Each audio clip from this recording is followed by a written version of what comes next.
Om Swastiastu. Halo semua, perkenalkan nama saya Komalinda Mahardika, nomor absen 21 dari kelas 11 MIPA 5. Nah, pada kesempatan kali ini saya akan membahas materi tentang Sumpah Pemuda dan Jati Diri Keindonesiaan. Selamat menyaksikan. Nah, yang pertama saya akan membahas tentang latar belakang Sumpah Pemuda. Adapun latar belakang terjadinya Sumpah Pemuda karena beberapa faktor. Antara lain yang pertama, politik etis Belanda. Yang kedua, berkembangnya FIRST. Dan yang ketiga, kemunculan berbagai organisasi kepemudaan. Adapun penjelasannya yaitu sebagai berikut. Pertama, yaitu politik etis. Karena persaingan ekonomi, kolonial Belanda membuat berbagai kebijakan. Nah, sayangnya, kebijakan itu malah mengakibatkan kemiskinan dan penderitaan rakyat di Nusantara. Kebijakan itu pun mendapat kritikan keras dari politikus dan intelektual Belanda. Akibat hal itu, kemudian dikeluarkanlah kebijakan balas budi yang disebut politik etis. Politik etis adalah kebijakan balas budi yang dibuat oleh pihak Belanda untuk meningkatkan kesejahteraan rakyat Indonesia. Adapun politik etis ini menyasar balas budi dalam 3 bidang, yaitu bidang pendidikan atau edukasi, bidang pertanian atau irigasi, dan bidang perpindahan penduduk atau transmigrasi. Bidang pendidikan membuka wawasan bagi kaum muda terpelajar, sehingga kaum muda terpelajar inilah yang membawa ide-ide pada kesadaran akan pentingnya persatuan dan kesatuan untuk membangun bangsa Indonesia. Nah, untuk yang kedua yaitu berkembangnya FIRST. Berkembangnya FIRST atau media cetak telah menggerakkan ide-ide kemajuan, sehingga lebih memacu pada berkembangnya ideologi dan pergerakan kebangsaan. Adanya surat kabar yang telah diterbitkan pada saat itu telah mempercepat berkembangnya semangat nasionalisme di kalangan bangsa Indonesia. Nah, yang ketiga yaitu kemunculan berbagai organisasi kepemudaan. Pada perkembangan fase kebangkitan nasional, ditandai dengan mulai berkembangnya organisasi-organisasi kepemudaan. Pergerakan ini menyusung ideologi kemajuan dan kebangsaan, bahkan juga politik untuk pembebasan rakyat dari penjajahan.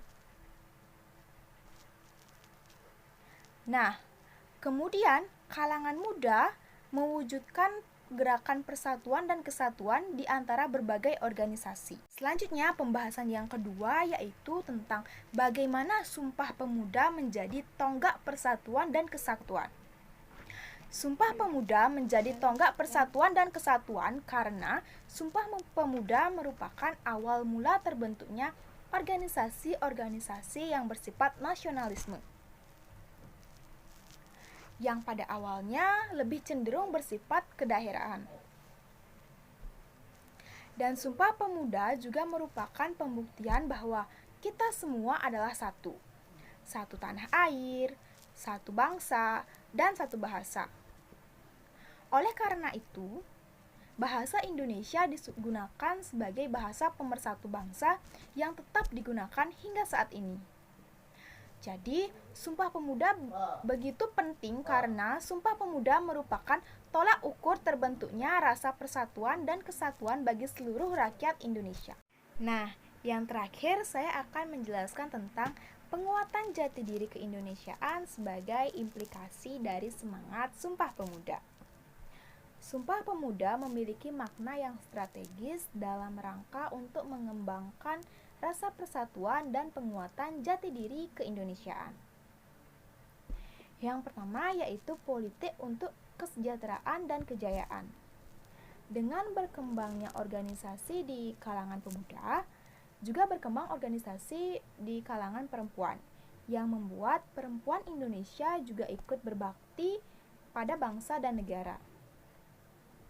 Adanya Kongres Perempuan Indonesia dan meningkatnya gerakan organisasi perempuan telah mendorong kemajuan perjuangan bangsa Indonesia untuk mencapai kejayaan menuju cita-cita kemerdekaan. Yang kedua yaitu pemuda yang berpolitik. Anggota organisasi Indonesia Muda melahirkan organisasi seperti organisasi kepanduan atau pramuka. Dari kegiatan kepanduan ini tumbuh semangat nasionalisme dan patriotisme. Yang ketiga yaitu nasionalisme yang revolusioner.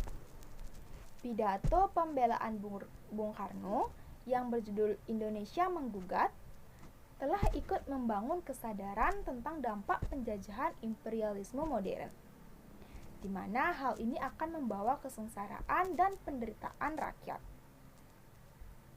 Dan yang keempat yaitu Volksstraat. Fraksi Nasional menolak kebijakan Belanda yang membuat susah kaum prakerja, yang diakibatkan krisis ekonomi. Lalu, Ketua PPBB mengajukan petisi kepada pihak Belanda. Namun, petisi untuk mengatur otonomi Indonesia ini ditolak oleh pemerintah Belanda. Sekian yang dapat saya sampaikan. Mohon maaf apabila ada salah kata. Saya akhiri dengan para mesanti. Om Santi, Santi, Santi Om.